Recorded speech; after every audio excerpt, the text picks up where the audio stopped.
Merhaba, Papatya Örgü Dünyası YouTube kanalıma hoş geldiniz. Bugün sizlerle beraber yine çok değişik ve çok şık bir model çalışacağız. Şöyle hemen tersini de göstermek istiyorum. Gayet düzgün, hiç buhar tutmadım. Ördüğüm şekliyle size gösteriyorum. Hiç ütüye ve buhara gerek yok arkadaşlar. Şöyle küçük bir çalışma yaptım ama bu modelin zarafeti ortaya çıktı. Evet, hemen ipimden bahsetmek istiyorum. Şöyle bebe ipi kullandım. Sizler de herhangi bir bebe ipi kullanabilirsiniz. Benim elim biraz gevşek olduğu için 2,50 milimlik tığ kullandım. Sizler elinizin ayarına göre istediğiniz tığ numarasını kullanabilirsiniz. En önemlisi de bu şahane modelin inanılmaz kolay olması. 2 sıradan oluşuyor ve gerçekten çok kolay arkadaşlar. Ben ilk modeli gördüğümde acaba zor mu olur diye bir endişe etmiştim. Bu arada bir sağlık sorunum var. Kolum bayağı kötü. Boynumdan dolayı çok kullanamıyorum ve bu aralarda büyük büyük modeller çalışamıyorum. Beni mazur görürsünüz inşallah. Dedim zor olacak ama bir baktım inanılmaz kolay oldu. Hem güzel hem de kolay bir model. Umarım severek örersiniz. Nerelerde kullanabiliriz derseniz özellikle yelekler, bebek battaniyeleri, çantalarda rahatlıkla kullanabilirsiniz. Ve şu anda benim aklıma gelmeyen her yerde kullanabilirsiniz diyorum. Evet arkadaşlar, isterseniz bu güzeller güzel modelin yapımına başlayalım. Yine aynı renkle başlayacağım ve istediğim uzunluğa gelene kadar zincir çekeceğim. Belli bir sayımız yok. Zincir üzerine çalıştığımız bir model olduğu için istediğimiz uzunluğa gelip biraz da fazladan zincir çekerseniz yeterli olacaktır. Eksik kalmasın, fazla kalabilir, zinciri kesebiliyoruz. Ben istediğim uzunluğa gelene kadar şöyle elimi çok sıkmadan gevşek bir şekilde zincirimi çekip dönüyorum. Şöyle uzunca zincirimi çektim, hemen döndüm. Şimdi burada tırnağımla şu şekilde tutuyorum. 1, 2, 3 zincir çekiyorum. Tığın başını bir kez doladım. Tırnağımdan tuttuğum zincirden 1, 2, üçüncüye batıyorum. Ve burada aynı zincirin içine 4 tane ikili trabzan yapıyorum. 2 oldu. 3 ve 4. Yan yana 3 tane zincire birer tane ikili trabzan. 1. Hemen yanındakine batıyorum. 2. Hemen yanındakine batıyorum. 3. Tığın başını doladım. Aynı zincirin içine 4 tane ikili trabzan. 1. Aynı yere battım. 2. Aynı zincire batıyorum. 3. Aynı zincire batırıyorum. 4. Birinci modelimi yaptım. Şimdi burada bir zincir çekiyorum. 1, 2, 3, dördüncüye battım. Sık iğne ile sabitledim. Bir zincir çekiyorum ve ikinci modelime başlamak için tığın başını doladım. 1, 2, 3, dördüncüye batıp ikinci modele başlıyorum. Aynı şekilde aynı zincirin içine 4 tane ikili trabzan. 2, aynı zincirin içine 3, aynı zincirin içine 4 tane ikili trabzanımı yaptım. Şimdi yan yana birer tane ikili trabzan. İlk zincirime battım, ikili trabzan. İkinci zincire battım, ikili trabzan. Üçüncü zincire batıyorum, ikili trabzan. Ve hemen yanındaki zincirin içine yine 4 tane ikili trabzan. Aynı zincirin içine. 2, aynı zincirin içine. 3, aynı zincirin içine. 4. İkinci modelimi bitirdim. Bir zincir çekiyorum ve sayıyorum. 1, 2, 3, 4. zincire battım. Sık iğne ile kapattım. Bir zincir çektim ve 3. modelime geçiyorum. Yine aynı şekilde iki modelde ne yaptıysak onları yapıyoruz. İlk zincirin içine 4 tane, 3 tane zincire birer tane ve hemen onun yanındaki zincire de aynı zincirin içine 4 tane ikili trabzan yaparak bir model oluşturuyoruz. Bir zincirimi çektim. 1, 2, 3, 4.'ye battım. 4 tane ikili trabzan. 2, 3, 4. Hemen yan yana 3 tane ikili trabzan. 1, 2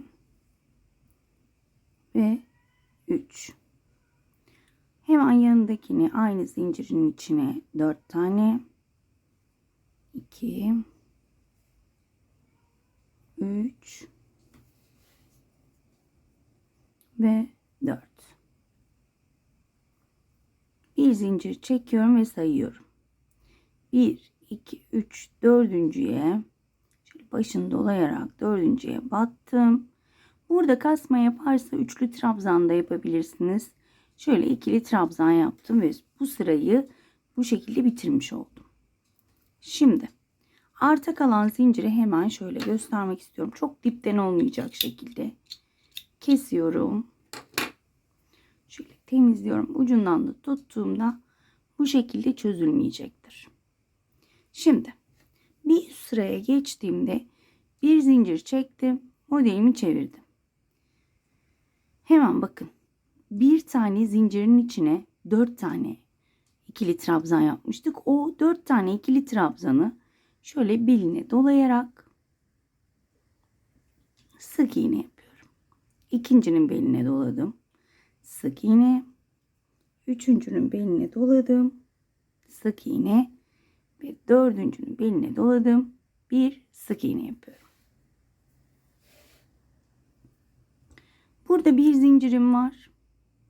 Bakın 3 tane yan yana ikili trabzan yapmıştım. Onları şöyle tığın başını doladım ve önden beline dolayarak bakın şu şekilde beline doladım, ikili trabzan yapıyorum.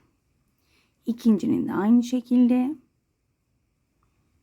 ve üçüncünün de aynı şekilde. Burada yine bir zincirim var.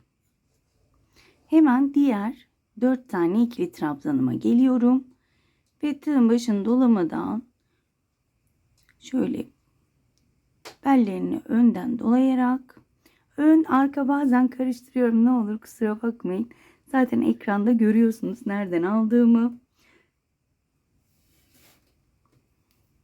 Şöyle bazen diyorlar işte arkadan alıyorsun, önden diyorsun. İnanın şaşırıyorum. Evet, bakın bu şekilde ilk modeli bitirmiş oldum. Burada 2 zincirim var. 1, 2 ve yine buradaki 4 tane trabzanın şöyle önden diyelim, buraya önden alıyorum. Sık iğne yapıyorum. 2, 3 ve 4. Burada bir zincirim vardı. Tığın başını doladım. Bu sefer arkadan alıyorum. Bakın. İlk trabzanın beline şu şekilde doluyorum. İkili trabzan. İkincinin beline doladım. Üçüncünün beline doladım. Pardon. İlkini atlamışız. Şöyle ilki burada kalmış. Bakın ilkinin beline doluyorum. 1, 2, 3. Burada bir zincirim var. Ve bakın yine 4 taneyi şöyle önden beline dolayarak burada sık iğne. Sadece ortadaki 3 tane trabzana ikili trabzan yapıyorum. Bir zincirim var. Pardon, 2 zincirim var. Hemen karşı tarafa geçiyorum. Ve aynı şekilde devam ediyorum. Bu 2 sıradan oluşuyor arkadaşlar. İlk sırayı saymayalım. Orada kafanız karışmasın. Bir bu sıra, bir de şimdi size göstereceğim. 3 sırayla devam ediyoruz. Rengarenk de yapabilirsiniz. Her iki sırada bir renk de değiştirebilirsiniz. Tamamen size kalmış. Ben şöyle düz bir şekilde size göstermek istedim. Düz renk olarak. Renklendirmek tamamen size kalmış. Evet. 2, 3 ve 4. Sonuna geldim. Bakın burada çekmiş olduğumuz zincir var. Bir zincir çektim. Hemen o zincirin tepe noktasına batıp sık iğne ile kapattım. 1, 2, 3 zincir çektim. Modelimi çeviriyorum. Bu şekilde. Burası, bu taraf daha kolayıma gidiyor benim. Tığın başını doluyorum. Bakın bir zincirlik bölümlerimiz var. Hemen şu arada bakın. Bu sefer şu öndeki trabzanlara ve şu boşluklara çalışacağız. Bakın. Şöyle bir zincirlik boşluk bunlar. Direkt 3 zincirden hemen o bir zincirlik boşluğa geçiyorum. Bakın buraya. Buraya 4 tane ikili trabzan. 2, 3 ve 4. Bu tarafta yani önünde çalıştığımızda zincir yok. Tığın başını doladım. Hemen ilk trabzanın beline doladım. İkili trabzan. İkincinin beline doladım. İkili trabzan. Ve üçüncünün beline dolayarak üçüncü trabzanı yapıyorum. Arada zincir yok. Tığın başını doladım. Hemen bakın yanındaki boşluk. Bir zincirlik boşluk. Batıyorum. 4 tane ikili trabzan. 2, 3 ve 4. Burada bir zincirim var. Şurada çektiğimiz 2 zincir vardı. Hemen o zincire sık iğne ile sabitliyorum. Bir zincir çekiyorum. Tığın başını doladım. Ve bakın yine bir zincirlik bölüme 4 tane ikili trabzan. 2, 3, pardon. 3 ve 4. Şu öndeki 3 tane ikili trabzana ise 3 tane beline dolayarak ikili trabzanımı yapıyorum. Arada zincirim yok. Tığın başını doladım. Hemen zaten yanında belli bir zincirlik bölüm. 4 tane ikili trabzan. 2, 3 ve 4. Bakın bu şekilde devam ediyoruz. Evet arkadaşlar, bakın sıramın sonuna geldim. Şöyle göstermek istiyorum. Burada tekrar benim bir zincirim var. Ve şuradaki en son sık iğne de diyebilirim. Zincir de diyebilirim. Şöyle tepe noktasına batıyorum. Çok pardon. Başını doladım. Buradaki sık iğneye batıp ikili trabzan yapıyorum. Çok kusura bakmayın ne olur. Bu bize bakan, önü bakan tarafına geldiğimizde ikili trabzan yapıyorum. Şuradan ördüğümüzde de sık iğne ile başlayıp sık iğne ile bitiriyoruz. Ben tekrar bir sıra üstü göstermek istiyorum. Kafa karışıklığı olmasın. Bir zincir çektim. Bakın hemen önümde 4 tane trabzanım var. Dördünün önden beline dolayarak sık iğne yapıyorum. Burayı az önce göstermiştim ama yine göstermek istiyorum. Bir zincir, 3 tane zaten artık belli oluyor. Bakın şurada 3 tane var. Hemen şöyle şunun beline dolayarak şöyle göstermek istiyorum. İkili trabzan. İkinciye de aynı şekilde. Ve üçüncü. Arada yine bir zincir ve önden alıyorum. 1, 2, 3, 4. Burada 2 zincirim vardı. Hemen karşı tarafa geçiyorum. 4 tane sık iğne önden,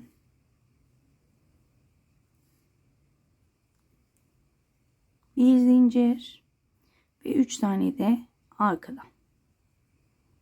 1 2 ve 3. Bir zincir. Şöyle önden 4 tane sık iğne. 2 3 4. 2 zincir ve diğer modele geçiyorum. Hemen burayı bitirip dönüyorum arkadaşlar. Evet, bu sırayı da bitirdim. Bakın bu zincir bölümüne geldiğimde bir zincir çekiyorum ve bu bir zincirin şöyle tepe noktasını buluyorum. Bir sık iğne ile bitiriyorum. Şöyle hemen 1 2 3 zincir çekerek çeviriyorum. Zaten gördüğünüz gibi model ortaya çıktı ama yeni öğrenen arkadaşların iyice öğrenmesini istiyorum. Ve hemen bir üst sırayı tekrar şöyle yarım olarak göstermek istiyorum. 3 zincir çektim. Tığın başını doladım. Bakın hemen bir zincirlik bölüme 1 2 3 ve 4. Arada zincirim yok. 3 tane trabzanın önden beline dolayarak 1 2 3. Arada zincirim yok. Bir zincirlik boşluğa 4 tane. 1 2 3 4.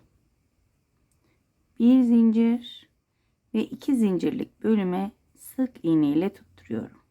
Bir zincir ve bu şekilde devam ediyorum. Gördüğünüz gibi model ortaya çıktı. Sıra sonuna kadar devam edip dönüyorum. Evet arkadaşlar, sıramın sonuna geldim. Bir zincirimi çekiyorum. Tığın başını doladım ve en son şu dipte duran sık iğneye battım. İkili trabzanla sıramı bitirdim. Bu şekilde arkadaşlar modelimiz gördüğünüz gibi inanılmaz kolay. Ben biraz ağırdan aldım örerken. Yeni öğrenen arkadaşlar iyice öğrenebilsin diye. Çünkü gerçekten görüntüsü zor gibi. Ama örüldüğünde ikinci sıradan sonra görüyorsunuz ki inanılmaz kolay. Umarım açıklayıcı bir şekilde anlatabilmişimdir. Umarım anlatımımdan memnun kalmışsınızdır. Bir dahaki modellerde görüşmek dileğiyle. Kendinize çok iyi bakın. Hoşça kalın.